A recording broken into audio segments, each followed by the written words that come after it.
What time does it start? Right now.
Okay. Hey guys, if you are joining, I am, good morning. We were supposed to have a workshop this morning with Grace Quantock, but she's in Wales and they're having a really bad storm. So I'm just here to do a live kind of Q&A. The workshop was going to be on kind of morning routines and flexibility that is often required when we have a chronic illness. A lot of times we expect a lot of perfection. So hi, good morning. Thanks for being here. So I would love to maybe do a Q&A instead, since Grace isn't here. And we will reschedule that training, but I would love to kind of answer some questions around therapy and chronic illness. And like, maybe you're just wondering what it's like to be in therapy if you have a chronic illness and what you can expect from someone who specifically works with that. I know sometimes people are in therapy, but they don't really feel like their chronic illness is something they can bring to the therapy room. So yeah, I'd love to kind of hear if anybody has, cool. Nancy, I see there's a request to join. Is that intentional? Do you want to join and ask a question live? Because that would be great if you do. But I also know sometimes buttons are pressed accidentally, so I want to make sure.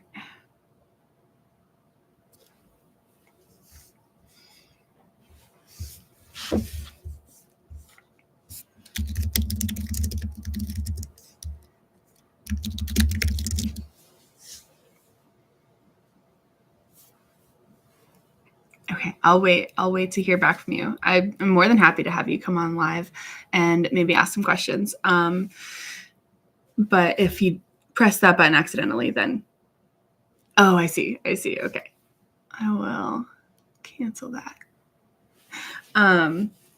Yeah. So do you guys have any questions? I'm curious if you are curious about what it's like to be in therapy with chronic illness, what maybe you're wondering what we do in session, what it looks like if we're not, treating your illness, like we're not giving medicine, we're not doing the physical part. Maybe you're curious about what the mental health part is.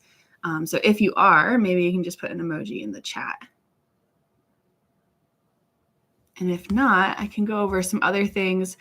For those just joining, today we were supposed to have a workshop about kind of morning routines and being flexible with your morning routines when you have a chronic illness. And Grace had to cancel because there's a bad storm over where she lives. So right now we're just doing a normal Q&A. I'm in school to get my master's, interested in all sorts of therapeutic approaches. What do you do when you first intake a patient? Yeah, what is the first session like?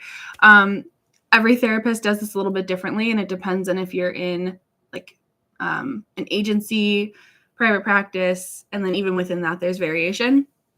So I personally don't do a lot of like rigid assessments, which don't, if you're in grad school to be a therapist, don't maybe take my advice on this. Listen to your supervisors.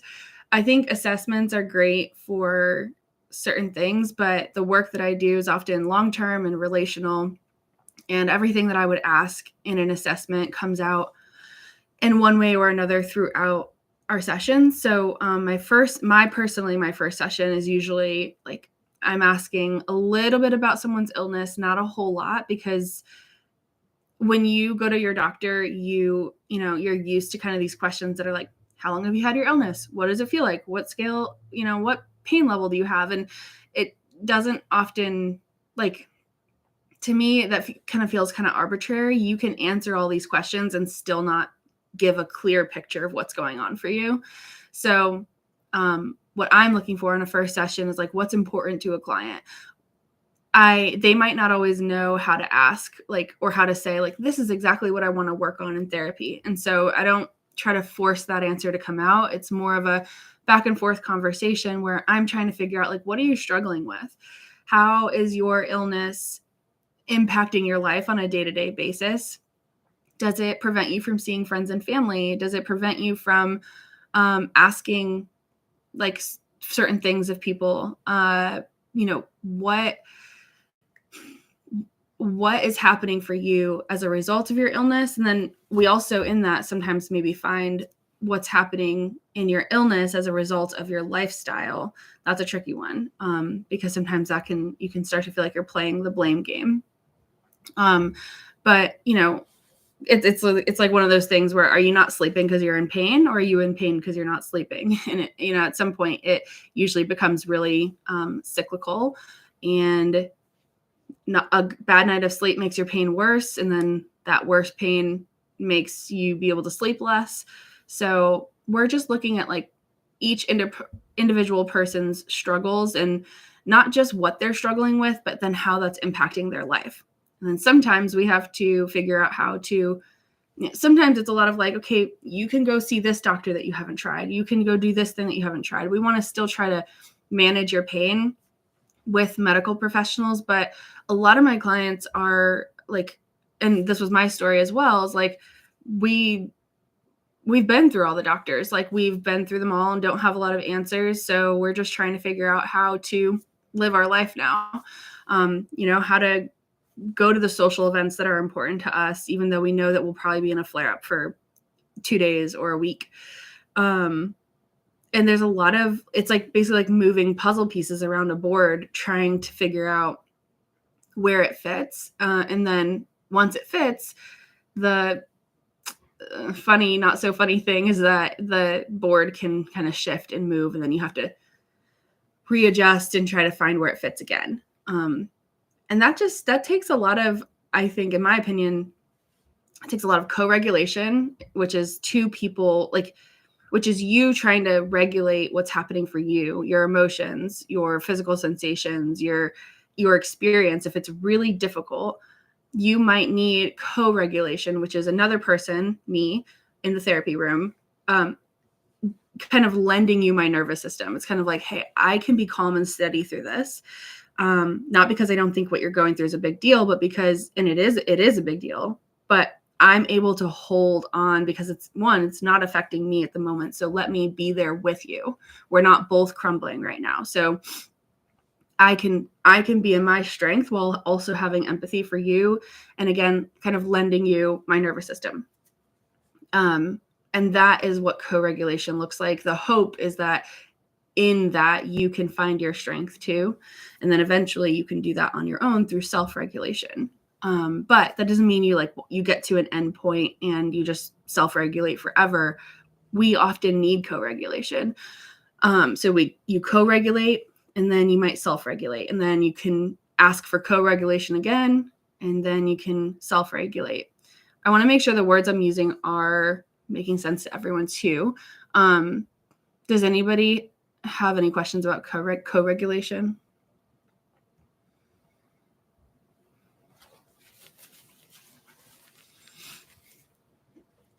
Okay. So yeah, it's therapy. That first initial session, it can look different too, depending on what,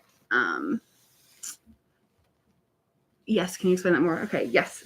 Co-regulation. Let me see if I can find a good definition online, because sometimes it's hard to put these things into words. So, all right, this definition doesn't really help much either, but the definition I'm getting here is co-regulation is the moment-to-moment process of reciprocal emotional attunement. So you might feel my sturdiness, and even though that doesn't fix the problem at hand, it gives you a little bit of sturdiness in your own nervous system, so that you feel a little bit stronger. You feel like you can, kind of stand up a little bit taller or sit up a little bit taller, and then keep moving and doing the things that you have to do to kind of better your life, or just better this moment. Sometimes, a lot of times, we're just taking it moment by moment. But, if you're coming to me with fear about surgery you're about to have, or, sorry, Nancy, can we talk about the struggles with living now after doing all the 4? Can you type that again? I think there's some missing words, and I'm happy to come back to that. If you're coming into session and you're really scared about what's happening in your body, if I show up really scared too, like, oh my God, this is really bad. We've got to fix this. Like, have you gone to this doctor? Have you done this thing? Like, if I'm scared too, then that's not going to help you. And so, of course, you don't want someone to just be like, don't worry, there's nothing to worry about. Don't be scared. It's kind of this, okay, I'm not terrified with you. I believe and trust that we're going to figure this out. You can handle this. We can do this. And that kind of calm energy should help you feel calm too, even though the problem or the thing isn't fixed. And so in co-regulation is, it looks different between like, who are you co-regulating with? Your therapist? Are you co-regulating with your partner, with your parents, with your child? It can look different in each of these relationships, but yeah. Let me know if that answers that question. I'm happy to even go further than that. Can we talk about the struggles with living now after doing all the doctors? Yeah, Nancy, I think, are you talking about when I was saying like, we've gone through all the doctors and there's really still no answers? Is that what you're wondering about?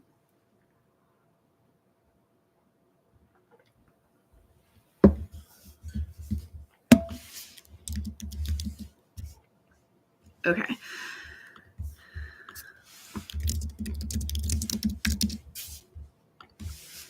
So yes, when you are searching from doctor to doctor to doctor and you don't have answers, this is a really tricky one, because at some point you'll probably hear from someone that you need to stop trying. There's no answers. Your blood work is fine. Everything is fine. And it's just your anxiety. And like, you just need to stop now. There is something to be said about putting a pause on chasing treatments and chasing cures and chasing like diagnoses. There's something to be said about chasing those things. I do think fibromyalgia, Nancy. Yeah, I mean, I think that's a really common one with fibromyalgia too. There's something to be said about constantly looking for answers. I think that can do more damage to your nervous system than kind of just like letting what is be for a little while. KT, yeah, medical burnout, absolutely. And at the same time, so sometimes we have to take a break from it, and then we might go back to it, but it shouldn't be from this like, okay, I'm going to go back and I'm just chasing and I'm frantic and I don't really know where I'm turning or what I'm doing. It's more like, okay, I've tried this, I've tried that. Here's what was happening in my life at that time. Let me go try this kind of doctor now. Or like, let me go back to a doctor I tried in the past because X, Y, and Z has changed in my life. For example, like maybe certain lifestyle factors. Maybe you were drinking a lot of alcohol at the time that you were seeing a lot of doctors in the past. And if that's the case and your pain was really high and they had no answers for you, they couldn't really understand it, and now you've kind of stopped drinking, you might have different answers from the same kind of doctor. So that's just like one very small example, but a common one that I see. So if something has changed in your life, then you might say, okay, I'm going to go back to this other doctor because they might actually have answers for me now. But the energy that you have when you're going to these doctors, we want it to be grounded. We want it to be like very intentional and very, again, like, here is this kind of next step, or here's this, like, I have a plan in place. You might not have all the pieces of the plan. You might not know exactly all of the pieces of the plan, but it shouldn't just be from this like fearful place of someone help me and I'm kind of grasping at straws. If that's how you're feeling, for me personally, this is not medical advice, this is not therapy advice, but me in my own life, when I'm feeling that, that's my cue to kind of just take a break. If I feel like I am desperately grasping for answers, it's my cue that I need to just like wait a little while. Maybe I need to wait a week, 3 weeks, 4 weeks, a month. 6 months. Like, maybe I need to wait some time, and it might depend on what's going on. The time that I wait will depend on what's going on. And then at the end of a cycle, again, usually for me it's a month, then I will start thinking again, okay, this is what I'm dealing with. What doctors are good at this, or who can I go to kind of get the right testing or the right something. that also comes with a lot of trial and error. I mean, I've been through pretty much every chiropractor under the sun, functional medicine doctors. I actually haven't done a lot of traditional medicine, like rheumatologists and things like that, mostly because I grew up with a lot of fear around that. I'm not so scared of it. I'm not scared of it anymore, but I think that's kind of my next step in this journey. And for a lot of people I see, though, it's the opposite. It's like, I've been through all the traditional. I've been to the rheumatologists. I've been to the immunologists. I've been to all of these people. No one's helping. Now it's time to kind of look into functional medicine. I just think all of these things they all play a part. And unfortunately, in my experience, I feel like it does take a lot of trial and error. And I say unfortunately because the trial and error comes with a lot of money spent. So yeah, those are some of my thoughts on that.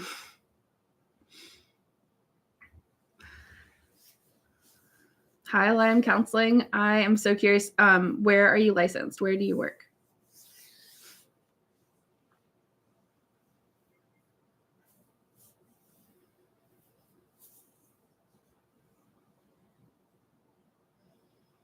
How does my chronic illness affect my ability to practice? So one, I really can't see more than like 10 clients a week. I can, but like if I'm seeing 20, I'm like burnt out by the weekend. 20 is really too much for me. There's a sweet spot in there. 15 is good, but after a few months of 15 consistently, I start to feel kind of overwhelmed and tired. So for me, it's and this is why this is a really, I guess, kind of controversial, but like I don't take insurance and I have a full fee private practice. So my sessions are $210 a session.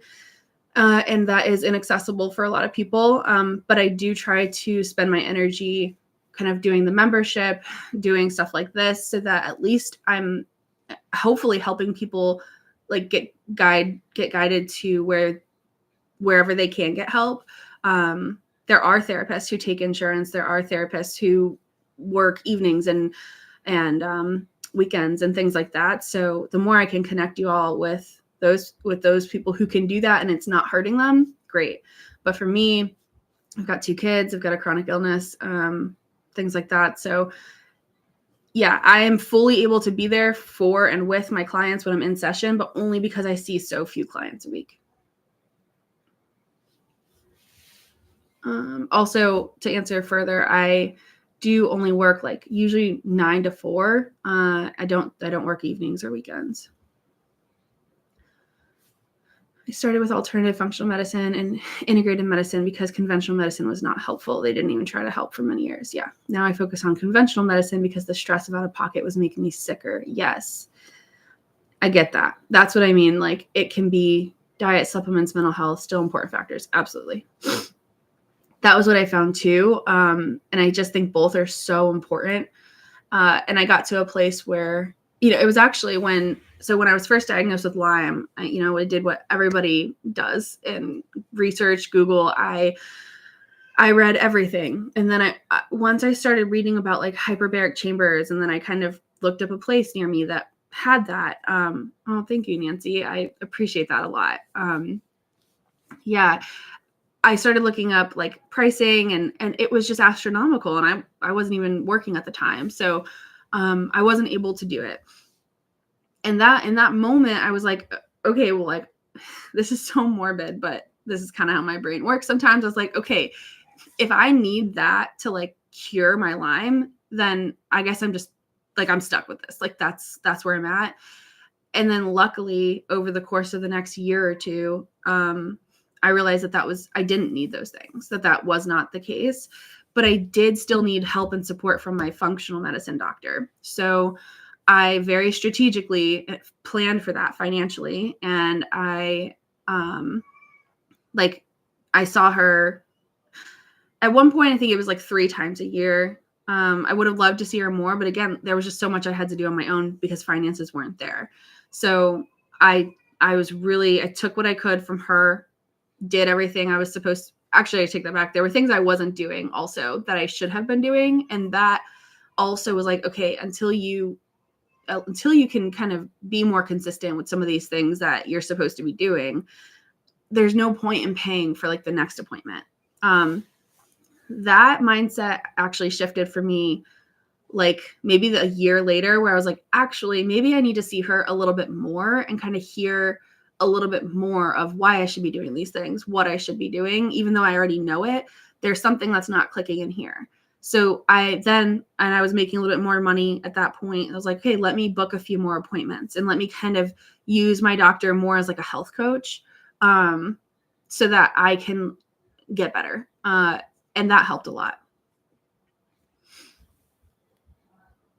So I guess my point to all of that is just you get to make different choices at different points in your life about where you're going to spend your money and how you're going to spend your money. Yeah. And it's not an easy decision.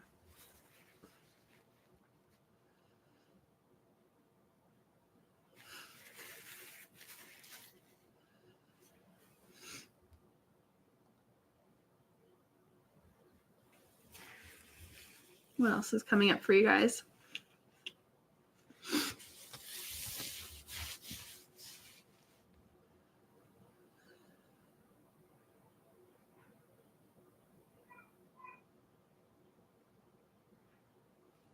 The financial side of stuff is really important to plan out.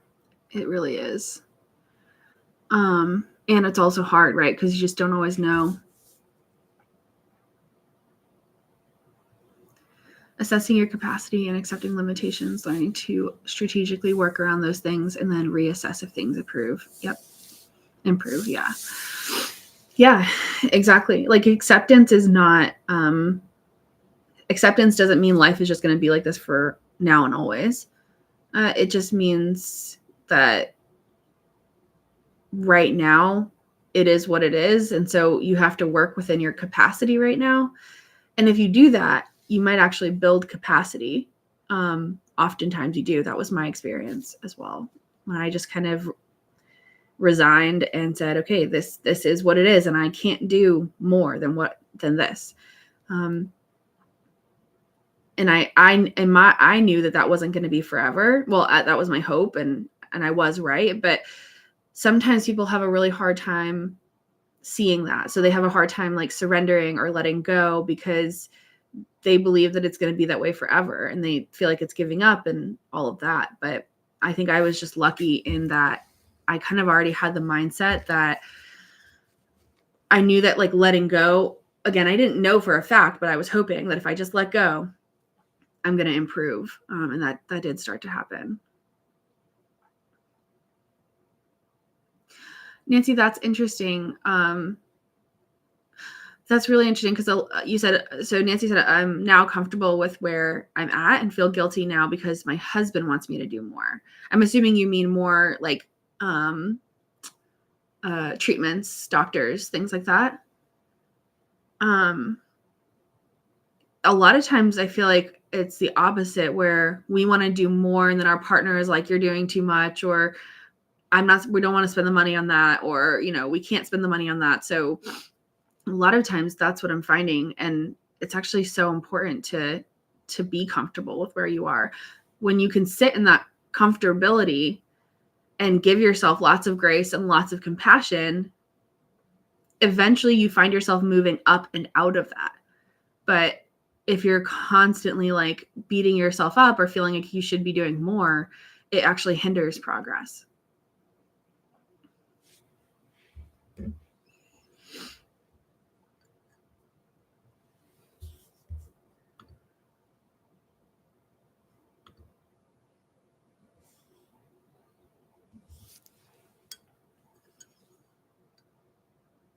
Yeah. This stuff is hard, that's why, I love what I do. And I also wouldn't be able to do the work that I do without my therapist, who really understands like childhood dynamics and how that impacts our chronic illness, and how our childhood really impacts not only the physical piece of what we're experiencing, but also how we respond to the physical piece. We respond to things the way we were kind of raised to respond to things. So that's something that I do a lot of work on in my own therapy and with clients when they want to do that. it doesn't happen with every client, but we don't always do that work. It just depends on what they want to do. Oh, that's great, Nancy. A self-compassion group with a workbook. Is it with a therapist or like a coach or kind of a self-paced kind of thing, or?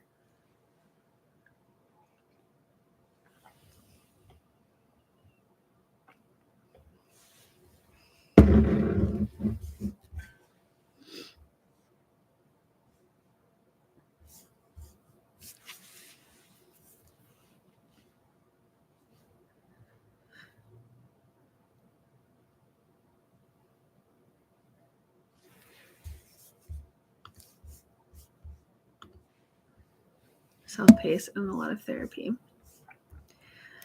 That's great. I think, yeah, and therapy too, just like with, functional medicine or other doctors, therapy, we kind of go in and out of it. We don't always need it. Personally, I feel like I'll always be in it. I love the work that we do, but sometimes I have changed therapists too in the past when it feels like, okay, we've kind of done everything that we can do here.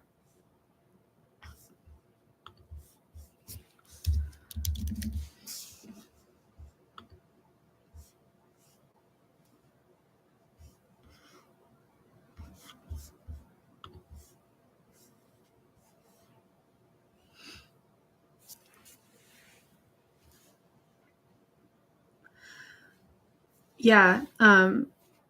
Remind me your name, Bonsai, if you don't mind, or you don't have to, but I just would like to call you by what you'd like to be called by. But yeah, he said, my most recent class has been on family dynamics and family systems. I assume that's part of what you're talking about with childhood issues when talking about chronic health issues. So yes, what you learn in family systems, depending on what school you go to, some, classes are going to be better than others, but I do like looking at the family systems, who was the scapegoat in the family, who was like, did your illness become the problem? And that was like a good thing. It gave your parents something to focus on while dad was like, away, and didn't pay a lot of attention to mom or something. That's like a very stereotypical kind of thing. But so I'm just giving that as an example. That's not a generalization, but the way that I work on it more so in sessions is more like, when you were a kid and you were scared, how were you responded to? That answer right there often gives us a lot of information about how you are now responding to yourself with your own chronic illness. That's probably the biggest thing that I do with families work.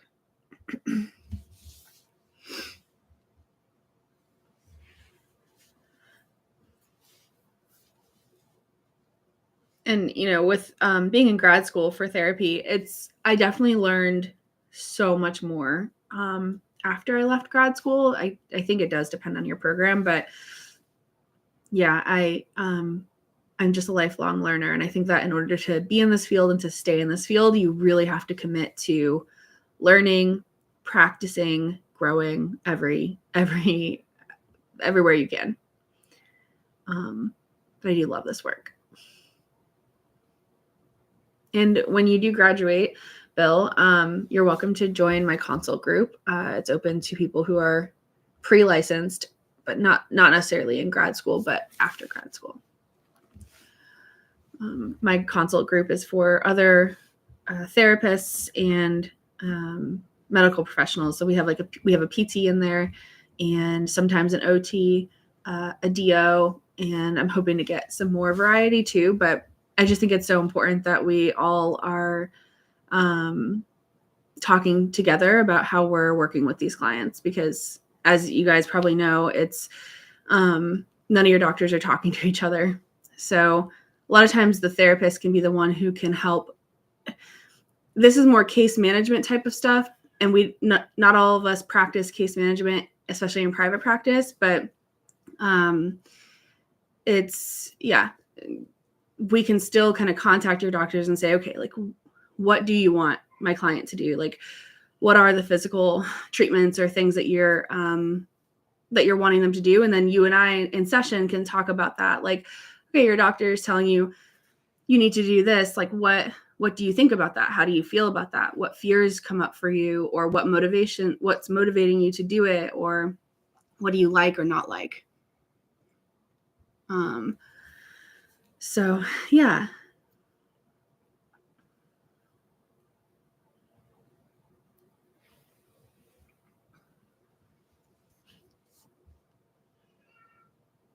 I do think my favorite work, though, with clients is the childhood stuff. I mean, I am a therapist, so not to be too stereotypical, but that's what I love. I just think that work is fascinating and can tell us so much, again, about how we are interacting with the people around us.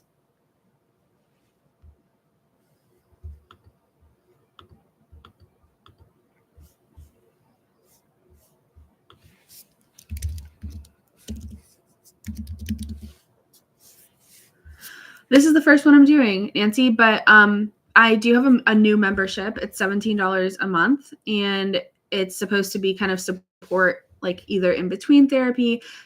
You don't have to be in therapy to be a part of it, but I just want to make sure everyone knows that it is not a substitute for therapy. It's more of kind of this kind of thing. I plan on doing more Q&As. I do monthly workshops. So again, today was supposed to be a workshop with Grace Quantock, who is a UK chronic illness therapist. I try to do one workshop a month. I do have a support group every Friday morning. And so again, that's not therapy, but it's more of like it's a support group. So it's more like if you were to go to like AA, and it's not about drug and alcohol, but like if you were to go to AA, that's a support group. It's not a therapy group. So just kind of making that clear too. But yeah, all of my past workshops are in that membership, and there's some workbooks and things like that. And it'll be growing over the year. So if you want to come in there, I'd love to have you. You can join $17 a month or $168 for the year, I think. I think it's 2.5 months off. Bill said, I think that's one thing that's lacking in the medical profession. Everybody has their own way of practicing, but they're very territorial. Oh yeah, absolutely. So territorial. And I don't get it, because it's like,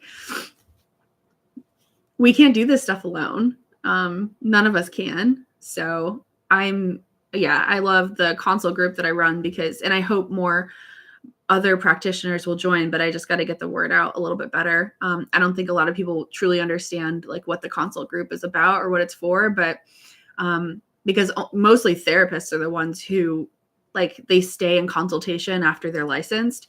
That's a very common thing in our field.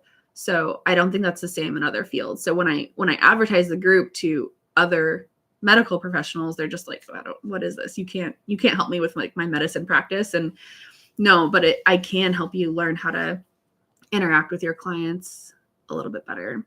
Nancy, I will send you a DM to sign up for the membership. Or maybe I can put it in the chat here. Let me see. Hopefully this doesn't.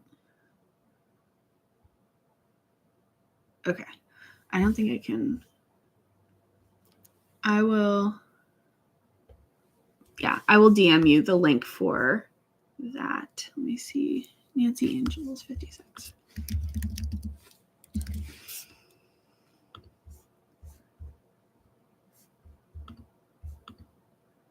Nancy, is this your husband? My husband is also Black, if this is your husband.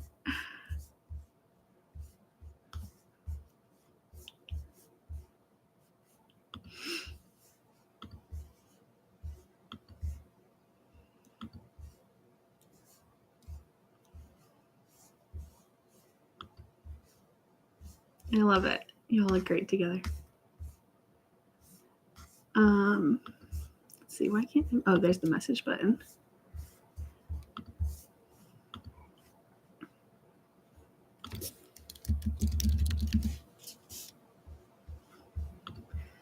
Any other questions at all? I'm happy to stay on a little longer.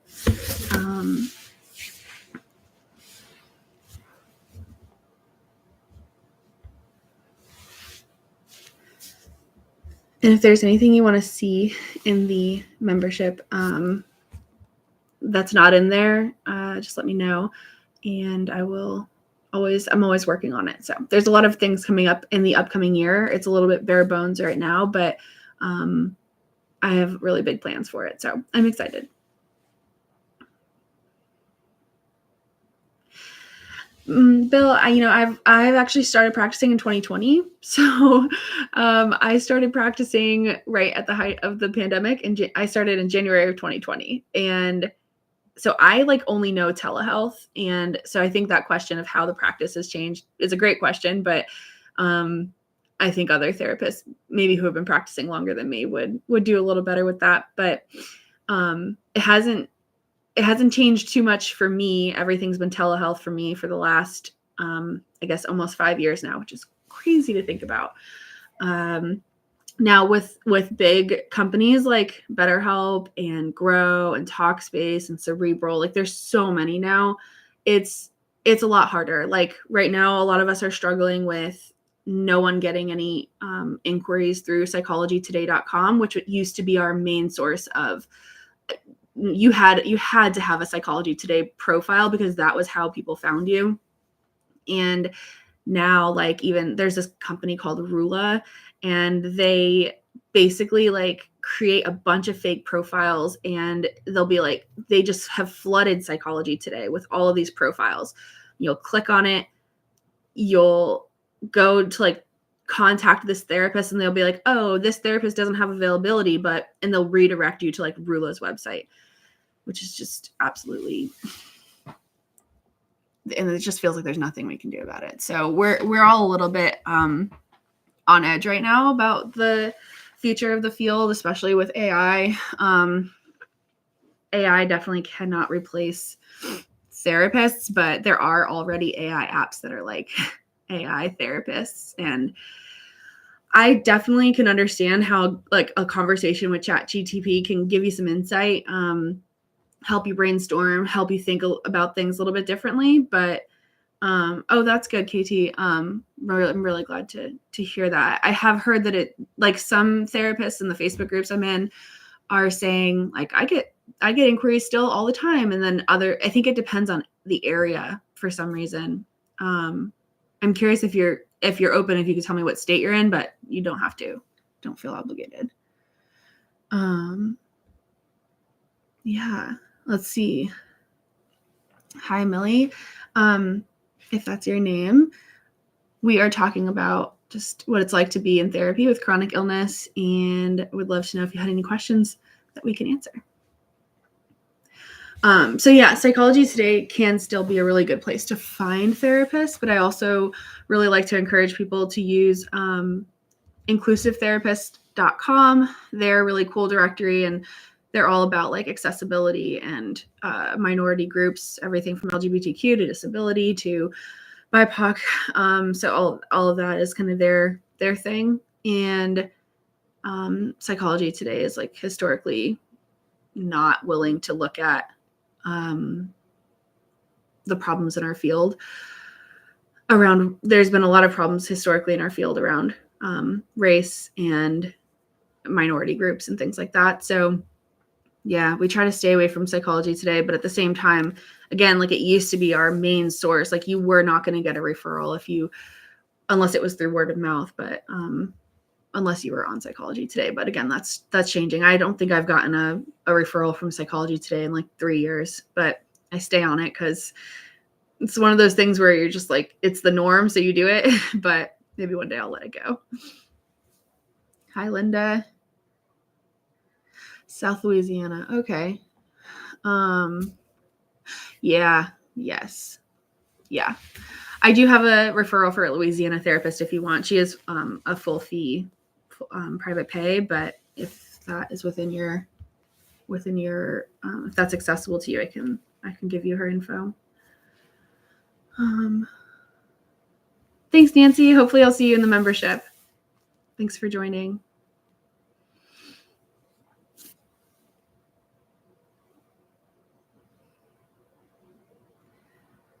Let's see.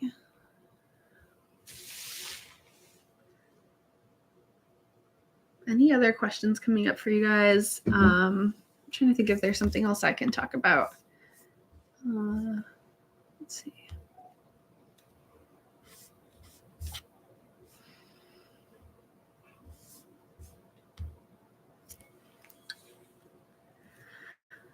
And again, I do these monthly workshops, not like this Q&A style, although I will try to get on here a little bit more for the Q&As, but the workshops are usually like full-on presentations where we're learning something.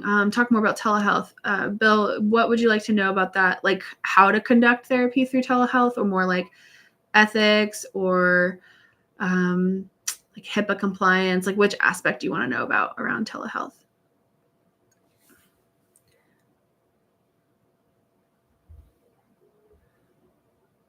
Let's see, Ashley Cern, hi.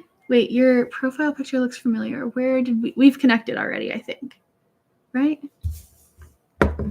Sorry if not, but your profile picture looks really familiar.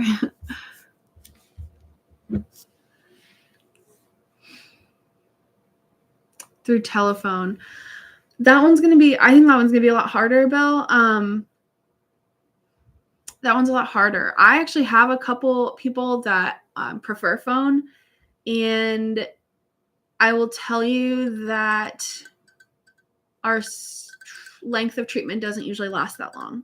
So I don't know if that's I don't know if it's a telephone thing, or if it's a personality thing, or if it's like a needs thing. I don't really know, but sometimes I've had sessions on the phone, and actually it ends up being better. Like sometimes I have, it'll be better because we're able to like not have our eyes on a screen and kind of just be in tune with the conversation. But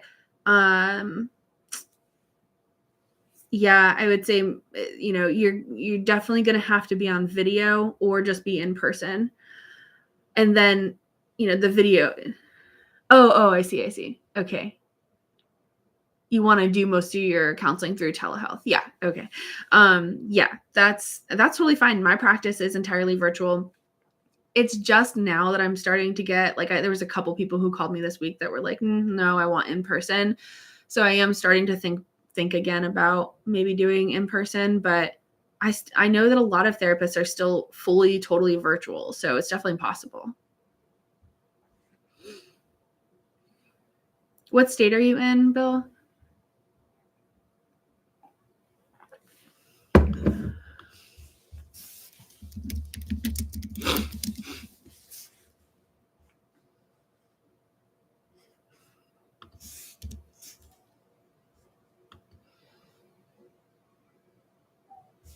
Missouri.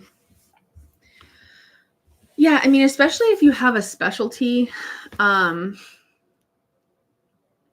and people are calling you specifically for that specialty, I think they're a lot more willing to do virtual if all you have is virtual, because they are looking for that specific thing that you work with.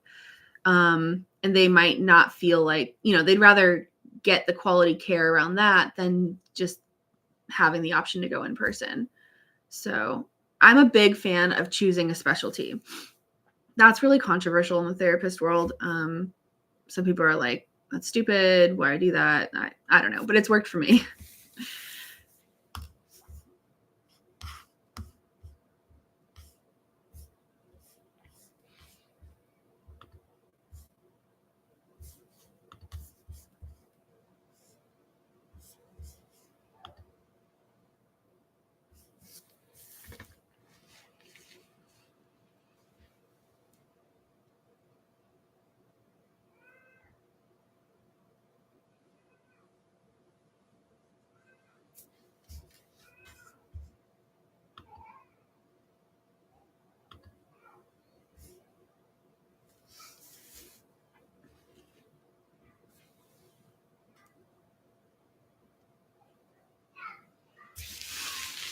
Anytime you work with health issues of any kind, so that could be like women infertility kind of stuff, or what I do, like chronic illness or drug and alcohol, or anything like physical health related, definitely in demand. Relationship stuff is always in demand, and financial stuff is always in demand. So you can actually get a certificate. It's a lot of training post-grad, but you can get a certificate in financial therapy, which I think that's going to be one of my next endeavors, because that feels really relevant for our economy right now.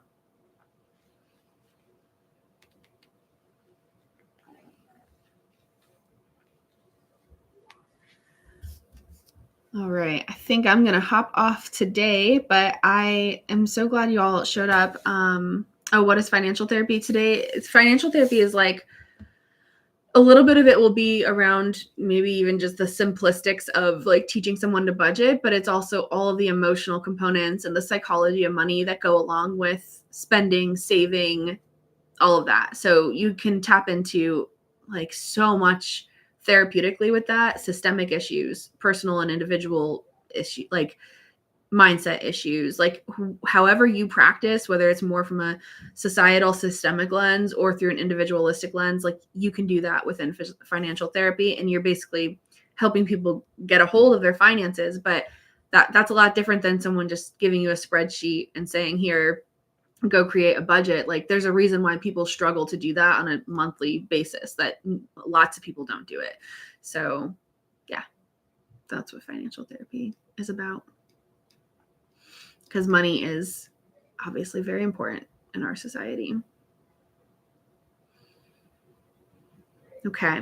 Thank you so much. I will kind of keep you guys updated on the email list of when I might do this again, as well as when the morning routine workshop will be when I'll be doing that with Grace again. So thanks so much. And thanks, Bill, for all your questions. That was really great.